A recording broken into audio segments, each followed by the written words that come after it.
Why is it that most of the people who are against abortion are people you wouldn't want to fuck in the first place, huh?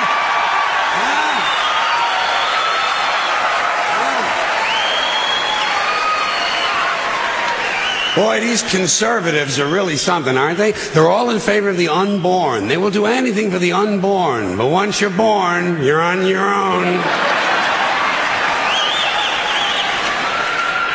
Pro-life conservatives are obsessed with the fetus from conception to 9 months. After that, they don't want to know about you. They don't want to hear from you. No, nothing. No neonatal care, no daycare, no Head Start, no school lunch, no food stamps, no welfare, no nothing. If you're pre-born, you're fine. If you're preschool, you're fucked. You're fucked.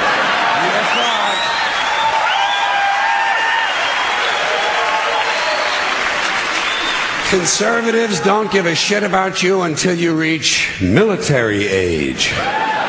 Then they think you are just fine, just what they've been looking for. Conservatives want live babies so they can raise them to be dead soldiers. Pro-life. Pro-life. These people aren't pro-life, they're killing doctors. What kind of pro-life is that? What, they'll do anything they can to save a fetus, but if it grows up to be a doctor, they just might have to kill it? They're not pro-life. You know what they are? They're anti-woman. Simple as it gets. Anti-woman. They don't like them. They don't like women. They believe a woman's primary role is to function as a broodmare for the state. Pro-life. You don't see many of these white anti-abortion women volunteering to have any black fetuses transplanted into their uteruses, do you? No, you don't see them adopting a whole lot of crack babies, do you? No, that might be something Christ would do. And you won't see a lot of these pro-life people dousing themselves in kerosene and lighting themselves on fire. You know, morally committed religious people in South Vietnam knew how to stage a goddamn demonstration, didn't they? Huh?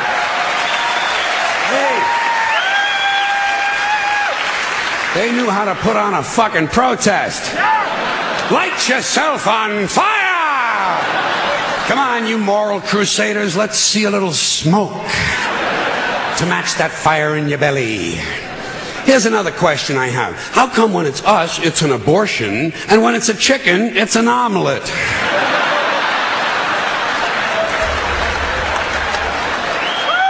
Wait.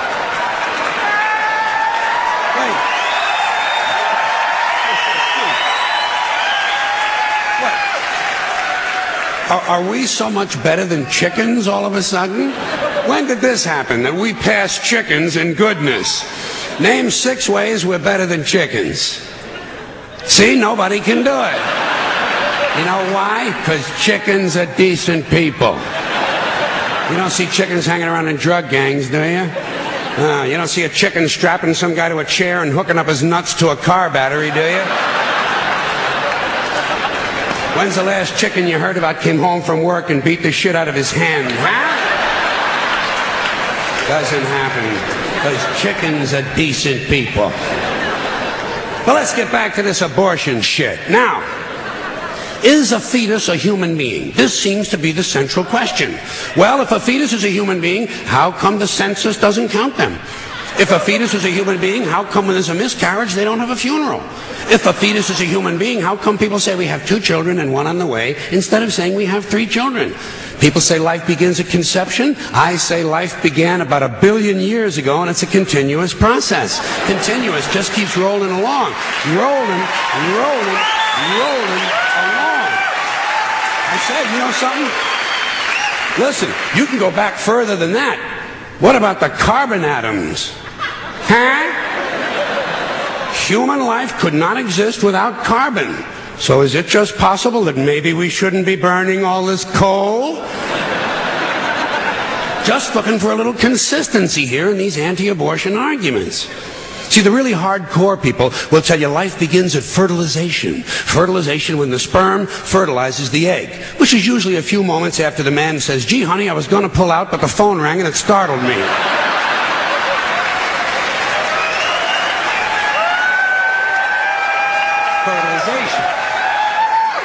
But even after the egg is fertilized, it's still 6 or 7 days before it reaches the uterus and pregnancy begins. And not every egg makes it that far. 80% of a woman's fertilized eggs are rinsed and flushed out of her body once a month during those delightful few days she has. They wind up on sanitary napkins, and yet they are fertilized eggs. So basically what these anti-abortion people are telling us is that any woman who's had more than one period is a serial killer. Consistency. Hey, if they really want to get serious, what about all the sperm that are wasted when the state executes a condemned man and one of these pro-life guys who's watching comes in his pants, huh? Here's a guy standing over there with his jockey shorts full of little Vinnies and Debbies, and nobody's saying a word to the guy. Not every ejaculation deserves a name. Now, speaking of consistency, Catholics, which I was until I reached the age of reason,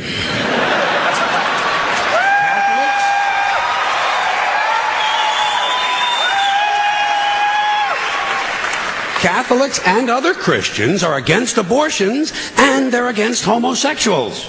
Well, who has less abortions than homosexuals? Leave these fucking people alone, for Christ's sakes. Here is an entire class of people guaranteed never to have an abortion. And the Catholics and Christians are just tossing them aside. You'd think they'd make natural allies. Go look for consistency in religion. And speaking of my friends, the Catholics, when John Cardinal O'Connor of New York and some of these other cardinals and bishops have experienced their first pregnancies and their first labor pains, and they've raised a couple of children on minimum wage, then I'll be glad to hear what they have to say about abortion. I'm sure it'll be interesting. Enlightening, too. But in the meantime, what they ought to be doing is telling these priests who took a vow of chastity to keep their hands off the altar boys. Keep your hands to yourself, Father. You know? When Jesus said, "Suffer the little children, come unto me," that's not what he was talking about.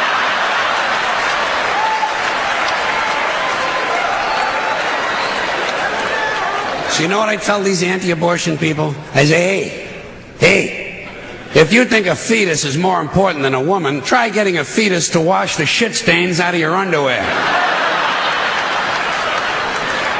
For no pay and no pension. I tell them, think of an abortion as term limits. That's all it is. Biological term limits. But you know, the longer you listen to this abortion debate, the more you hear this phrase, sanctity of life. You've heard that, sanctity of life. You believe in it? Personally, I think it's a bunch of shit. Well, I mean, life is sacred? Who said so? God? Hey, if you read history, you realize that God is one of the leading causes of death. Has been for thousands of years. Hindus, Muslims, Jews, Christians, all taking turns killing each other because God told them it was a good idea. The sword of God, the blood of the Lamb, vengeance is mine. Millions of dead motherfuckers. Millions of dead motherfuckers, all because they gave the wrong answer to the God question. You believe in God? No. Dead. You believe in God? Yes. You believe in my God? No. Dead. My God has a bigger dick than your God.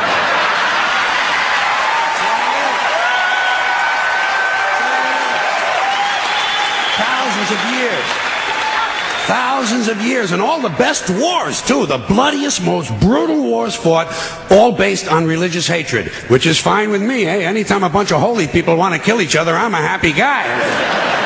But don't be giving me all this shit about the sanctity of life. I mean, even if there were such a thing, I don't think it's something you can blame on God. Now, you know where the sanctity of life came from? We made it up. You know why? Because we're alive. Self-interest. Living people have a strong interest in promoting the idea that somehow life is sacred. You don't see Abbott and Costello running around talking about this shit, do you? We're not hearing a whole lot from Mussolini on the subject. What's the latest from JFK? Not a goddamn thing. Because JFK, Mussolini, and Abbott and Costello are fucking dead. They're fucking dead. And dead people give less than a shit about the sanctity of life. Only living people care about it, so the whole thing grows out of a completely biased point of view. It's a self-serving, man-made bullshit story. It's one of these things we tell ourselves so we'll feel noble. Life is sacred. Makes you feel noble. Well, let me ask you this. If everything that ever lived is dead, and everything alive is going to die, where does the sacred part come in? I'm having trouble with that. Because, I mean, even with this stuff we preach about the sanctity of life, we don't practice it. We don't practice it. Look at what we kill. Mosquitoes and flies, because they're pests. Lions and tigers, because it's fun. Chickens and pigs, because we're hungry. Pheasants and quails, because it's fun. And we're hungry. And people, we kill people, because they're pests. And it's fun.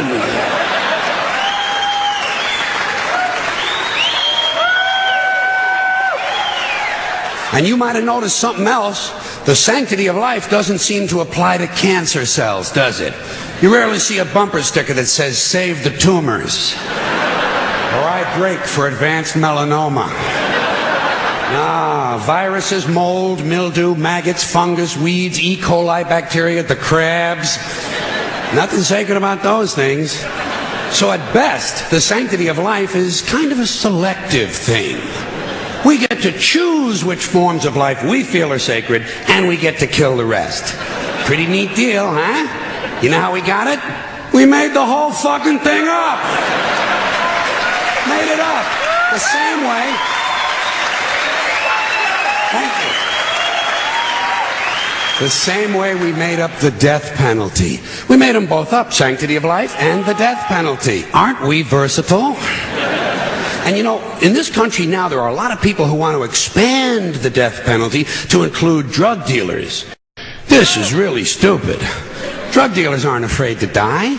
They're already killing each other every day on the streets by the hundreds. Drive-bys, gang shootings, they're not afraid to die. Death penalty doesn't mean anything unless you use it on people who are afraid to die. Like the bankers who launder the drug money. The bankers who launder the drug money. Forget the dealers. You want to slow down that drug traffic, you got to start executing a few of these fucking bankers. White, middle-class, Republican bankers.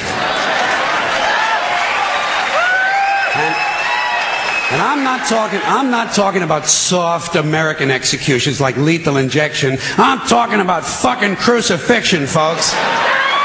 Let's bring back crucifixions, a form of capital punishment that Christians and Jews of America can really appreciate. And I'd go a little further. I'd crucify people upside down. Like St. Peter, feet up, head down, and naked. I'd have naked upside down crucifixions on TV once a week at halftime of the Monday night football game.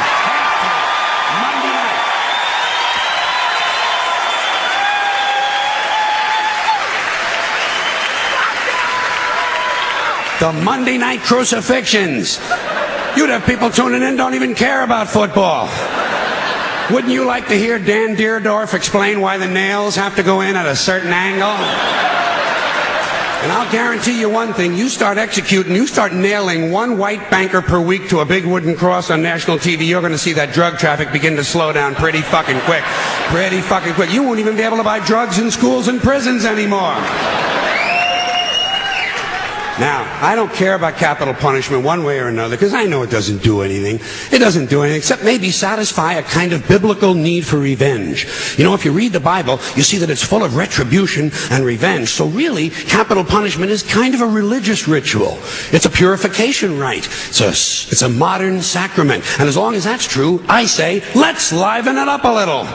I honestly believe if you make the death penalty a little more entertaining and learn to market it correctly, you just might be able to raise enough money to balance the stupid fucking budget. Balance the stupid fucking budget. And don't forget, the polls show the American people want capital punishment and they want a balanced budget. And I think even in a fake democracy, people ought to get what they want once in a while, just to feed this illusion that they're really in charge. Let's use capital punishment the same way we use sports and television in this country to distract people and take their minds off how bad they're being fucked by the upper 1%. Now, Unfortunately, Monday Night Football doesn't last long enough. What we really need is year-round capital punishment on TV every night with sponsors. Gotta have sponsors. I'm sure as long as we're killing people, Marlboro Cigarettes and Dow Chemical will be proud to participate. Proud to participate. Balance the stupid fucking budget.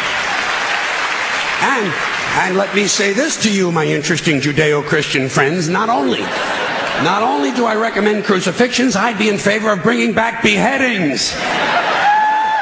Beheadings on TV, slow motion, instant replay.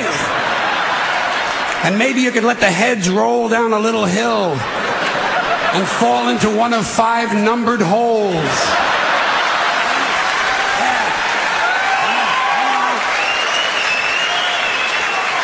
Let the people at home gamble on which hole the head is going to fall into. And you do it in a stadium so the mob can gamble on it too. Raise a little more money. And if you want to expand the violence a little longer to sell a few more commercials, instead of using an axe, you do the beheadings with a handsaw. Hey, don't bail out on me now, goddammit. The blood is already on our hands. All we're talking about is a matter of degree. You want something a little more delicate? We'll do the beheadings with an olive fork. That would be nice, and it would take a good goddamn long time. There's a lot of good things we could be doing. When's the last time we burned someone at the stake? It's been too long. Here's another form of capital punishment. Comes out of a nice, rich religious tradition. Burning people at the stake. Sponsor, Bridgeford Charcoal. And you put it on TV on Sunday mornings. The Sunday morning evangelicals send us an offering, praise Jesus, human bonfire. You don't think that would get big ratings? In this sick fucking country? Shit, you'd have people skipping church to watch this stuff. And you take the money they send in the offerings and you use it to balance the budget. What about boiling people in oil? Boy, those were the days, weren't they? You get the oil going real good, you know, a nice high rolling boil, and then slowly at the end of a rope, you lower the perpetrator head first into the boiling oil. Huh? You talk about fun shit. And just to encourage citizen participation, you let the mob in the stadium control the speed of the rope. Good, clean, wholesome family entertainment. The kids will love it. The kids will love it. And at the same time they're enjoying themselves, we're teaching them a nice Christian moral lesson. Boiling people in oil. Sponsor, Crisco. And maybe instead of boiling all these guys, every now and then you could French fry a couple of them, you know? French fried felons. Dip a guy in egg batter just for a goof, you know? Kind of a tempura thing, huh? Jeffrey Dahmer never thought of this shit, did he? Jeffrey Dahmer, eat your heart out. Which is an interesting thought in and of itself.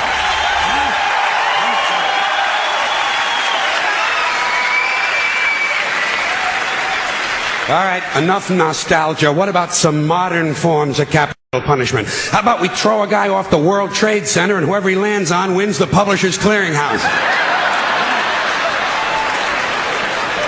Okay, something a little more sophisticated. You dip a guy in brown gravy and lock him in a small room with a Wolverine who's high on angel dust. There's one guy's not going to be fucking with too many kids at the bus stop for a while, huh?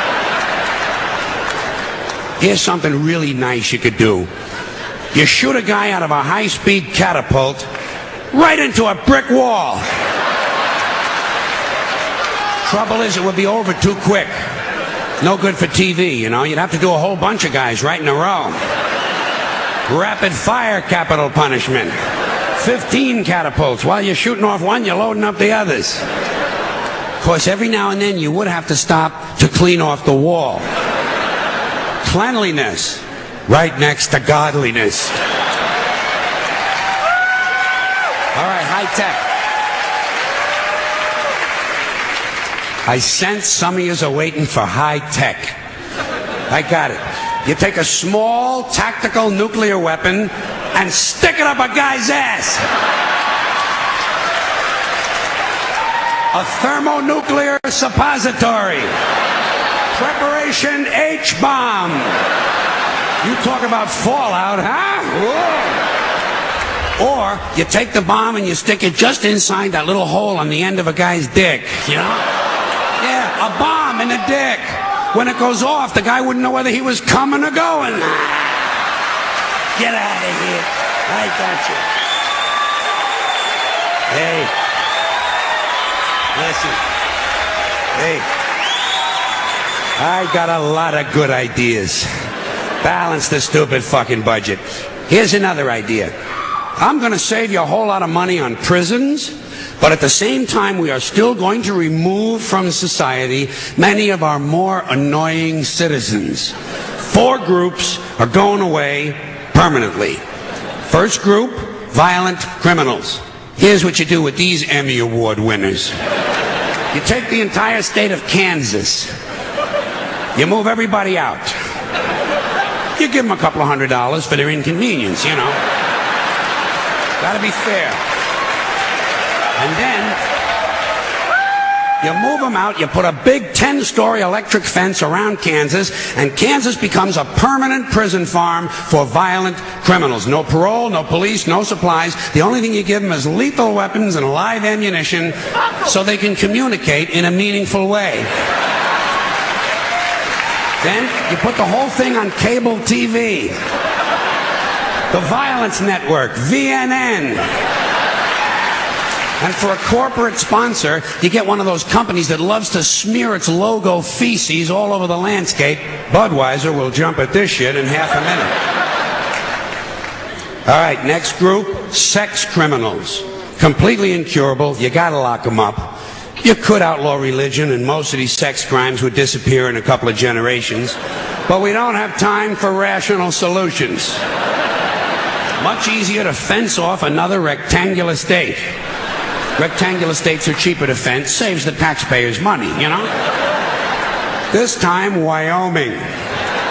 But only for true sex offenders. We're not going to bother consenting adults who like to dress up in leather Boy Scout uniforms and smash each other in the head with ball-peen hammers while they take turns blowing their cat. There's certainly nothing wrong with that. It's a victimless hobby. And think of how good the cat must feel. No, we're only going to lock up rapists and molesters.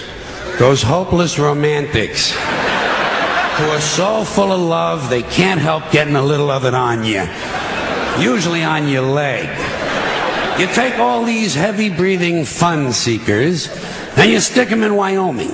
And you let them suck, fuck, and fondle.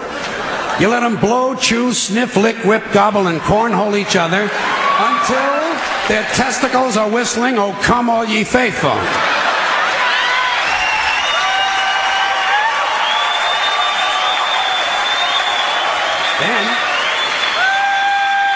Then you turn on the cameras and you got the Sperm Channel. And don't forget our corporate sponsor. We're going to let Budweiser put little logo patches on the rapist pants right here. This pud's for you.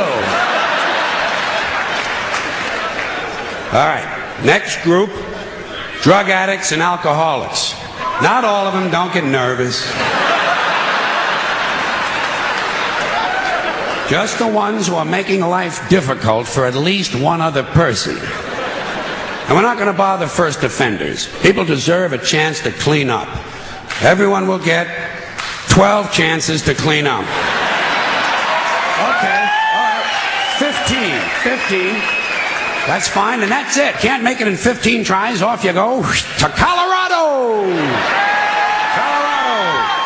A perfect place for staying loaded. Each week, all of the illegal drugs confiscated in the United States that the police and DEA don't keep for their own personal use will be airdropped into Colorado.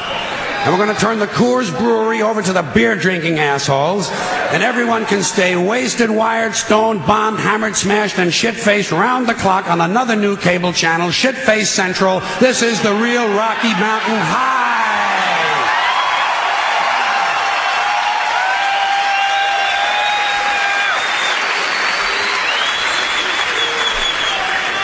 Okay, I saved my favorite group for last. The maniacs and crazy people. Yeah. The ones who live out where the buses don't run. And I distinguish between maniacs and crazy people. A maniac will beat 9 people to death with a steel dildo. A crazy person will beat 9 people to death with a steel dildo, but he'll be wearing a Bugs Bunny suit at the time. So you can't put them all away. You know, you got to keep some of them around just for the entertainment. Like a guy who tells you the King of Sweden is using his penis as a radio transmitter to send anti-Semitic lesbian meatloaf recipes to Soupy Sales and Marvin Hamlish.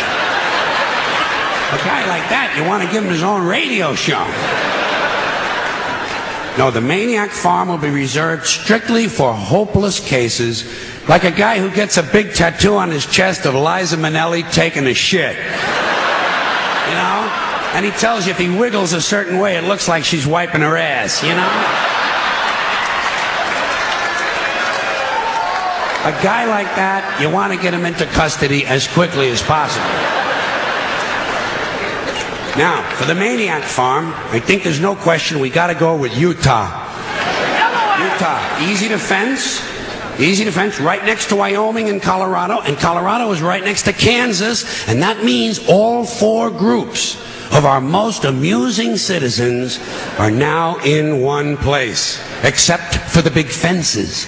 And I think I have another one of my really good ideas for cable TV. Gates. Small sliding gates in the fences. Think of what you've got here. Think of what you've got. Predators, degenerates, crackheads, and fruitcakes. 900 miles of fence separating them. Every 50 miles, you put a small sliding gate. But the gates are only 10 inches wide, and they're only open once a month for 7 seconds. And you know something? Fuck cable. This shit has got to be on pay-per-view.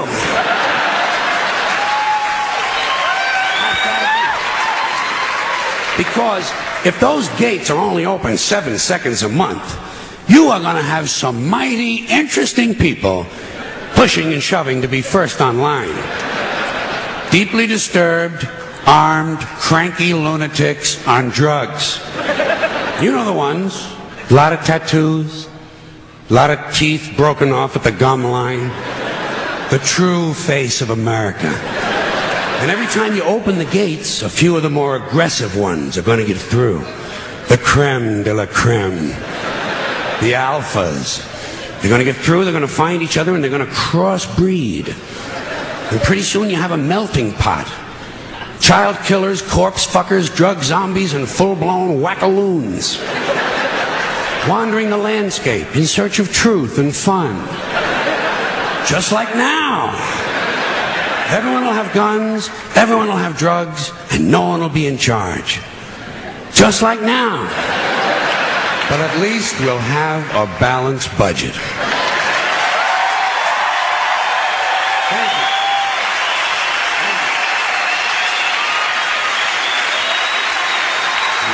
Thank you very much. I appreciate it. Thank you. Hey. Time for a few fart jokes. Where would a comedy show be without a few fart jokes? Question. Did you ever have to fart on a bus or an airplane or in some public place, but you hadn't been farting all that day? So you didn't really know the nature of the beast. You only knew there was lots of it. In a situation like that, what you have to do is to release a test fart.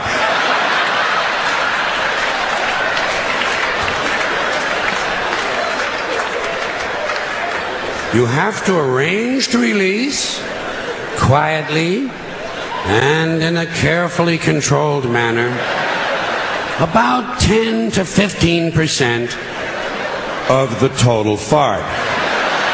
in order to determine if those around you can handle it. Or if in fact you may be about to precipitate a public health emergency.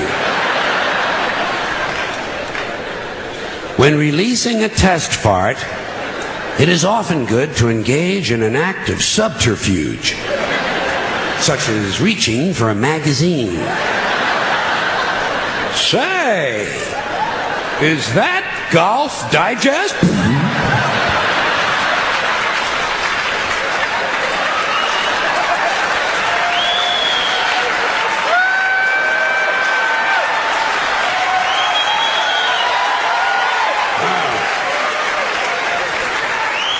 That doesn't smell too horrifying. In fact, in an odd way, it's rather pleasant. I think they ought to enjoy the rest of this baby. And it turns out to be one of those farts that would strip the varnish off a Foot Locker. A fart that could end a marriage. And everyone around you heads for the exits. Even the people on the airplane. As you realize, it is time to review your fiber intake. It might not be necessary, after all, each morning to eat an entire wicker swing set. I have no ending for this, so I take a small bow. Thank you. I appreciate that. Thank you. Okay. Now this next thing is about the English language. It's about little expressions we use. We all say them, the little sayings and expressions that we use all the time, most of us, and we never really seem to examine these expressions very carefully at all. We just sort of say these things as if they really made sense. Like, legally drunk. Well, if it's legal, what's the fucking problem?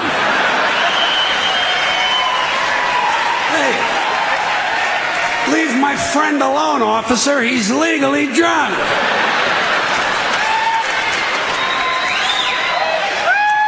You know where you can stick it. Well, why do we always assume everyone knows where they can stick it? Suppose you don't know. Suppose you're a new guy. You have absolutely no idea where to stick it. I think there ought to be a government booklet entitled Where to Stick It. Now that I think of it, I believe there is a government booklet like that. They sent it to you on April 15th.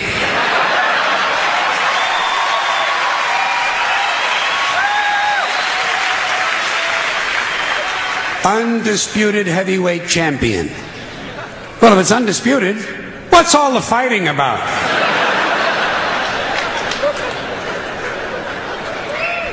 It's the quiet ones you gotta watch. You know that one, huh? Every time you see a story about a serial killer on TV, what do? They bring on the neighbor. And the neighbor says, well, he was always very quiet. And someone in the room says, it's the quiet ones you gotta watch. This sounds to me like a very dangerous assumption.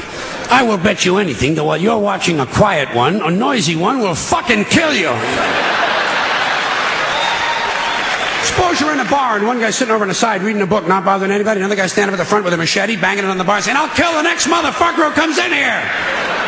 Who are you gonna watch? You're goddamn right. Lock him up and throw away the key. This is really stupid. Where are you going to throw the key? Right out in front of the jail? His friends will find it. How far can you throw a key? 50, 60 feet the most. Even if you lay it flat on its side like that and you scale it, what do you get? An extra 10 feet, tops. This is a stupid idea, needs to be completely rethought. Down the tubes. Hear that one a lot. People say, the country is going down the tubes. What tubes? Have you seen any tubes? Where are these tubes? And where do they go? And how come there's more than one tube? It would seem to me, one country, one tube. What, does every state all of a sudden have to have its own tube now? One tube is all you need. With a tube that big, somebody would have seen it by now. Somebody would have said, hey, Joey, look at the fucking tube. Big ass fucking tube over here. You never hear that. You know why? No tubes. We don't have tube one. We are essentially tubeless. Takes the cake. You know, say, boy, he really takes the cake. Where? Where do you take a cake? To the movies? You know where I would take a cake? Down to the bakery to see the other cakes. And how come he takes the cake? How come he don't take the pie? Pie is easier to carry than the cake. Easy as pie. Hey, wait. Cake is not too hard to carry either. Piece of cake. The greatest thing since sliced bread. So this is it, huh, folks? Couple of 100,000 years.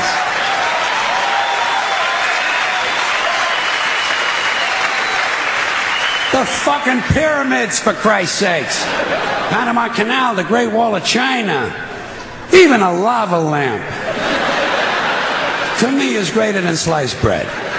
What's so great about sliced bread? You got a knife, you got a loaf of bread, slice the fucking thing!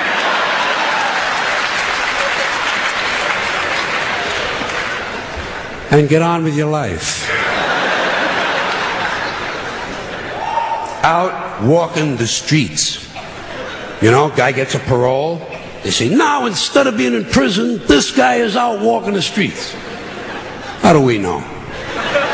Maybe the guy's home banging the babysitter. Not everybody gets a parole is out walking the fucking streets. A lot of times they steal a car, you know. And we ought to be glad. Thank God he stole a car. At least he's not out walking the streets. Fine and dandy. That's an old-fashioned one, isn't it? Yeah. Say to a guy, how are you? He says, fine and dandy. Not me. I never say that. You know how come? Because I'm never both of those things at the same time. Sometimes I'm fine, not dandy. Close to dandy, approaching dandy, in the vicinity of dandyhood. Not quite fully dandy. Other times, I am indeed highly dandy.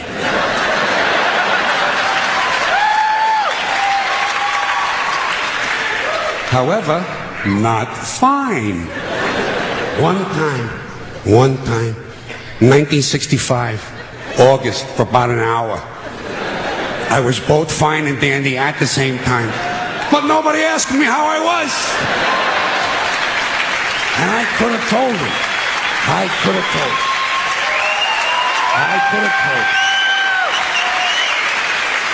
I could have said to the person, fine and dandy. I consider it a lost opportunity. Walking papers. You know? Guy gets fired. You say, geez, poor guy. Well, they give him his walking papers today. Did you ever get any walking papers? Seriously? Believe me, in my life, I got fired a lot of times. You can tell. Never got any walking papers. Never got a pink slip either. You know what I would get?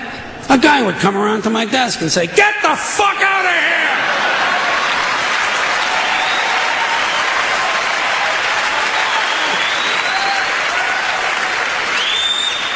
You don't need paper for that.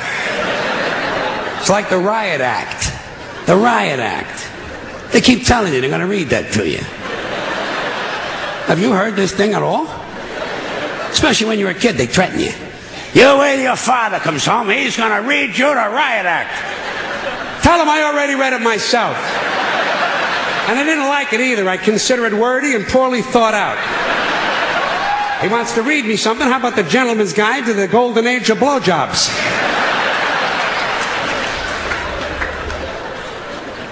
More than happy. I bet you say that sometimes, don't you? Once in a while, you say to somebody, oh, I'd be more than happy to do that. How can you be more than happy? To me, this sounds like a dangerous mental condition. We had to put Dave in the mental home. He was more than happy. One more of these. In your own words. People say that to you. You know, when you hear that a lot in a classroom or in a courtroom, they'll say to you, tell us in your own words. Do you have your own words? Hey, I'm using the ones everybody else has been using. Next time they tell you to say something in your own words, say, Nick Flat Blarney Quando Flu.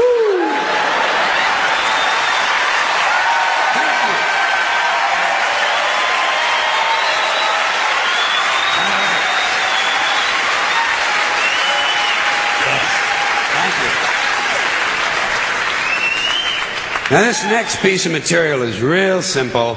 It's called free-floating hostility. 24 minor cultural items I'm bored with, tired of, and pissed at. So I hope you're ready for a little random anger. People who make quote marks in the air with their fingers. Are you tired of these people yet? He said he was sober. Hey lady, eat me!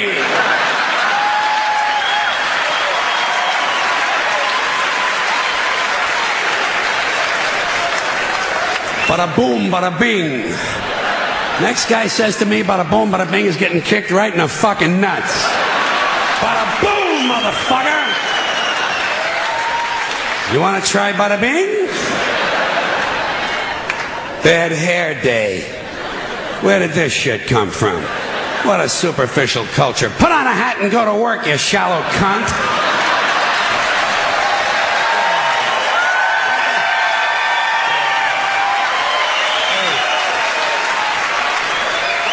It's a good thing Lewis and Clark never had a bad hair day. Or Daniel Boone, huh? Custer? He had a really bad hair day. But he had it coming, that blonde, blue-eyed criminal fuck. And what about these guys who tell you, I heard that? I heard that. Oh, you did you? Well, isn't this exciting? What is this, a fucking hearing test? Did I wander into a Belltone commercial here? Of course you heard it, you fucking Nimrod. I'm standing right next to you. I'm gonna move down here. I'm gonna move a little farther away. Blow me! By any chance, did you hear that? Now what about these people who tell you their needs aren't being met? You run into this stuff, this is support group shit, 12-steppers. My needs aren't being met. Know what I tell them? Drop some of your needs. Life is a zero-sum game. What else is troubling me? Mickey Mouse's birthday being announced on the television news as if it's an actual event. I don't give a shit. If I cared about Mickey Mouse's birthday, I'd have memorized it years ago. And I'd send him a card. Dear Mickey, happy birthday. Love, George. I don't do that. Why? Don't give a shit. Fuck Mickey Mouse. Fuck him in the asshole with a big rubber dick.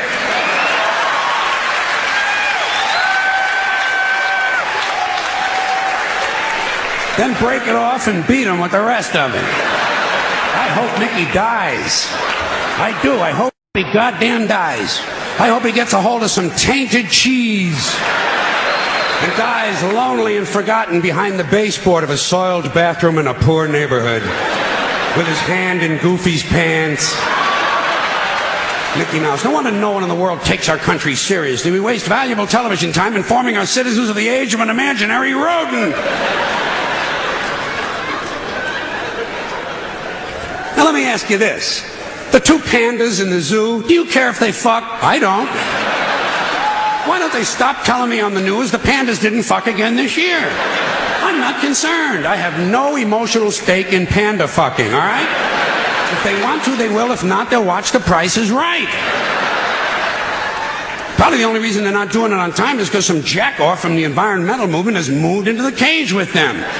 Could you get a hard on if some guy in a green t-shirt with a stopwatch was taking your girlfriend's rectal temperature? Leave these creatures alone. And, all right, let me get a sip of water here. Hold on. All right. And as long as we're talking about the news, I don't want to hear anything more about sperm, egg donors, surrogate in vitro test tube, biological, adoptive, foster parents who want their baby back. Baby Jane, baby Ruth, baby this, baby that, baby it's cold outside. I don't give a shit. Leave me alone and keep it off my TV. Sick American shit. I'm also tired of hearing about innocent victims. This is an outmoded idea. There are no innocent victims. If you live on this planet, you're guilty, period. Fuck you, end of report. Next case. Next fucking case. Next case. Your birth certificate is proof of guilt. And what happened in this country that now suddenly everyone is walking around with their own personal bottle of water? When did we get so thirsty in America? Is everybody so dehydrated they have to have their own portable supply of fluids with them at all times? Get a drink before you leave the house. Another crime against society, hyphenated names. Hey lady, pick a fucking name, would you please? Pick a fucking name. Hi, I'm Emily Jericho Fortescue. Hi, I'm George Jerk Me Off. Fuck you too. You don't acquire personal dignity by adding a name to your name. Feminists think it's a radical act. It's not. Castrating a guy in a parking lot with a Coke bottle is a radical act. Hyphenating your name is pretentious bullshit. And what is going on with all these telephone calling plans? MCI, AT&T, is this shit really necessary? When did the phone bill become life's most critical document? In a country where you can buy cinnamon dental floss, cheese in a spray can, and edible women's panties, are people really breaking their balls to save 9 cents on a fucking phone call?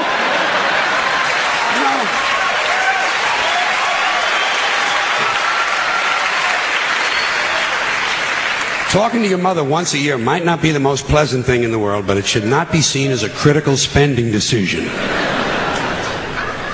Something else I don't understand, motivation tapes, motivation books. What happened here? Suddenly everybody needs to be motivated? It's a fairly simple thing. Either you want to do something or you don't. What's the big mystery? Besides, if you're motivated enough to go to the store to buy a motivation book, aren't you motivated enough to do that? So you don't need the book. Put it back. Tell the clerk, fuck you, I'm motivated, I'm going home. I'm going home.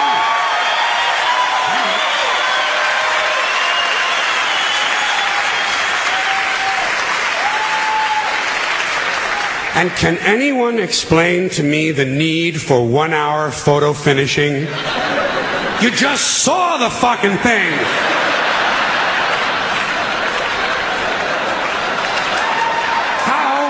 How can you possibly be nostalgic about a concept like a little while ago?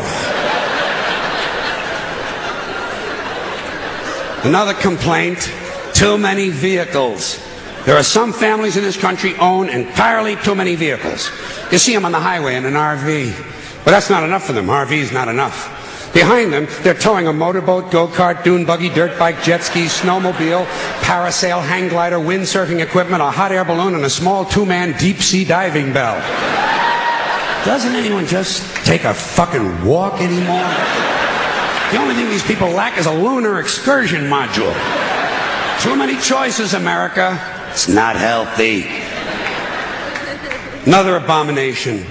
White guys over 10 years of age who wear their baseball hats backwards. Listen to me. White guys, let me tell you something. You're never going to be as cool as black guys. It's not going to happen. You're white and you're lame. It's a fucking law of nature. Turning your hat around and learning a complicated handshake will not make you cool. And you black guys, since you started the whole thing, I'm going to let you stay with the hats a little bit longer, but I think really, once you qualify for Social Security, it's time to spin that motherfucker around to the front of you. All right?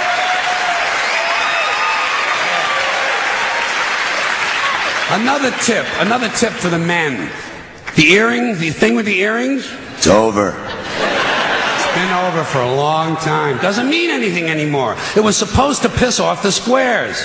The squares are wearing them now. Doesn't mean anything. It's just fucking jewelry. Unless you have an earring with a live baby hanging from it.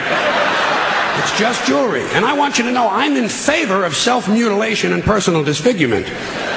I've always said there's nothing like puncturing and perforating your skin in a dozen or so places in order to demonstrate your high self-esteem. When I see a young man decorating his scalp with a soldering iron, I say, there's a happy guy. Thinks highly of himself. And haven't we gone a little overboard with these colored ribbons for different causes? Every cause has its own colored ribbon now. Red for AIDS, blue for child abuse, pink for breast cancer, green for the rainforest, purple for urban violence. I got a brown one. You know what it means? Eat shit, motherfucker! Eat shit, motherfucker!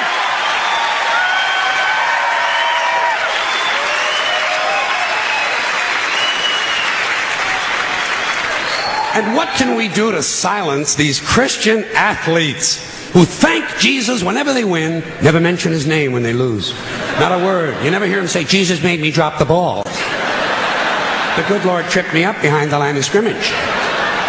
According to these guys, Jesus is undefeated. Meanwhile, these assholes are in last place.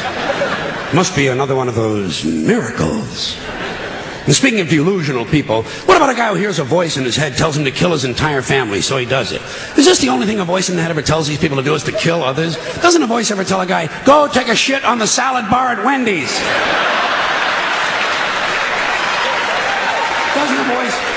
Doesn't a voice tell a guy to take out his dick on the merry-go-round once in a while? Well, some guys do take out their dicks on the merry-go-round, but usually it's their own idea.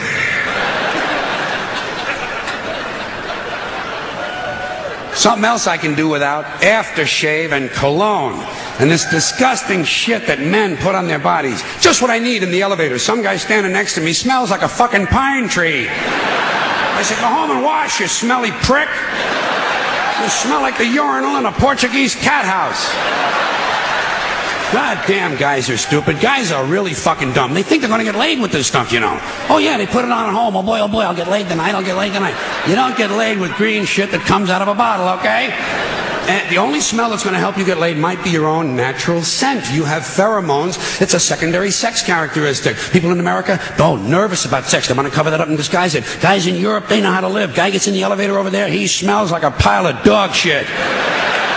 Those people are sophisticated.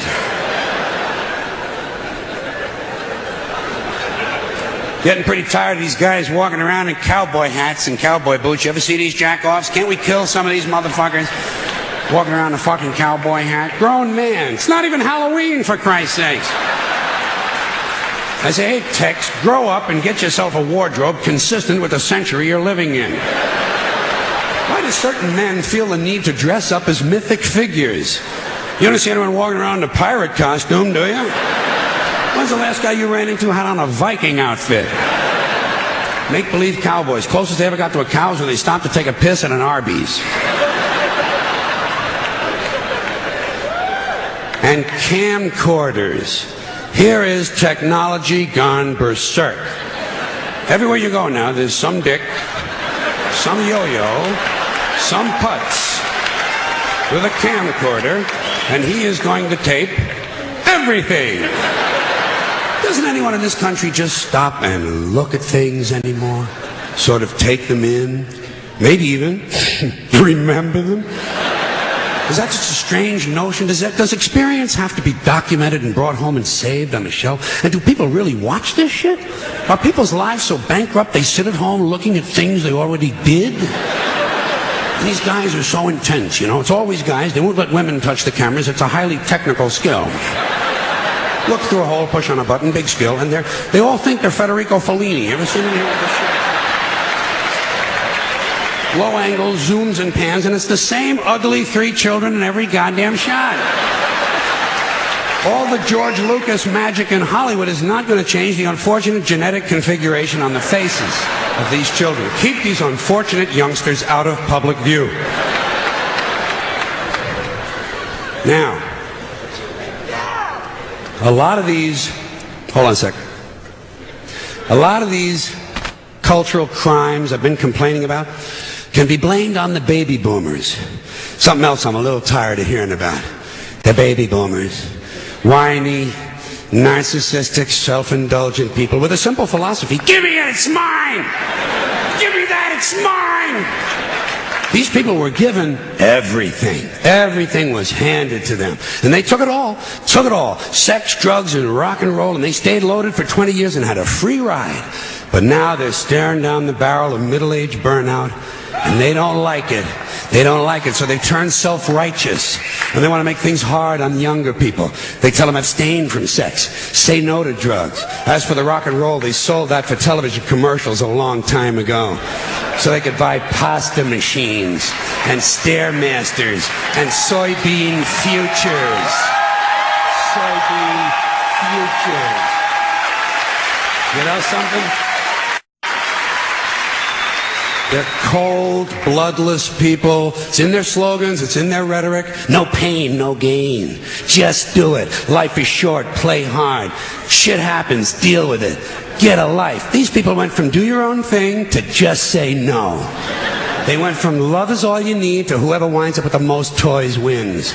And they went from cocaine to Rogaine.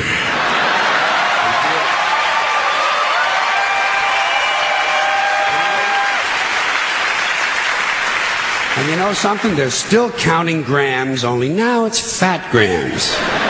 And the worst of it is the rest of us have to watch these commercials on TV for Levi's loose-fitting jeans and fat-ass Docker pants. Because these degenerate, yuppie, boomer cocksuckers couldn't keep their hands off the croissants and the Haagen-Dazs. And their big fat asses have spread all over and they have to wear fat-ass Docker pants.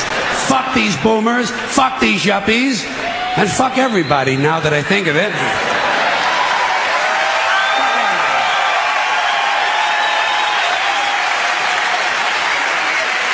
Now, sometimes in comedy you have to generalize.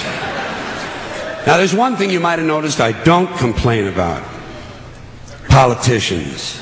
Everybody complains about politicians. Everybody says they suck. Well, where do people think these politicians come from? They don't fall out of the sky. They don't pass through a membrane from another reality. They come from American parents and American families, American homes, American schools, American churches, American businesses, and American universities, and they're elected by American citizens. This is the best we can do, folks.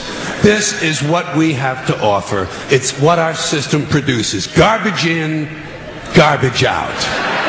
If you have selfish, ignorant citizens, you're going to get selfish, ignorant leaders. And term limits ain't going to do you any good. You're just going to wind up with a brand new bunch of selfish, ignorant Americans. So maybe it's not the politicians who suck. Maybe something else sucks around here. Like the public. Yeah, the public sucks. There's a nice campaign slogan for somebody. The public sucks. Fuck hope. Fuck hope. Because if it's really just the fault of these politicians, then where are all the other bright people of conscience? Where are all the bright, honest, intelligent Americans ready to step in and save the nation and lead the way? We don't have people like that in this country. Everybody's at the mall, scratching his ass, picking his nose, taking his credit card out of his fanny pack and buying a pair of sneakers with lights in them. So I have solved this little political dilemma for myself in a very simple way. On election day, I stay home. I don't vote. Fuck them. Fuck them. I don't vote. Two reasons I don't vote. First of all, it's meaningless. This country was bought and sold and paid for a long time ago. The shit they shuffle around every 4 years doesn't mean a fucking thing. And secondly, I don't vote because I believe if you vote, you have no right to complain. People like to twist that around, I know. They say, well, if you don't vote, you have no right to complain. But where's the logic in that? If you vote, and you elect dishonest, incompetent people, and they get into office and screw everything up, well, you are responsible for what they have done. You caused the problem. You voted them in. You have no right to complain. I, on the other hand, who in fact, did not even leave the house on election day. I'm in no way responsible for what these people have done and have every right to complain as loud as I want about the mess you created that I had nothing to do with. So I know that a little later on this year you're going to have another one of those really swell presidential elections that you like so much. You'll enjoy yourselves. It'll be a lot of fun. I'm sure as soon as the election is over, your country will improve immediately. As for me, I'll be home on that day doing essentially the same thing as you. The only difference is when I get finished masturbating, I'm going to have a little something to show for it, folks. Thank you very much.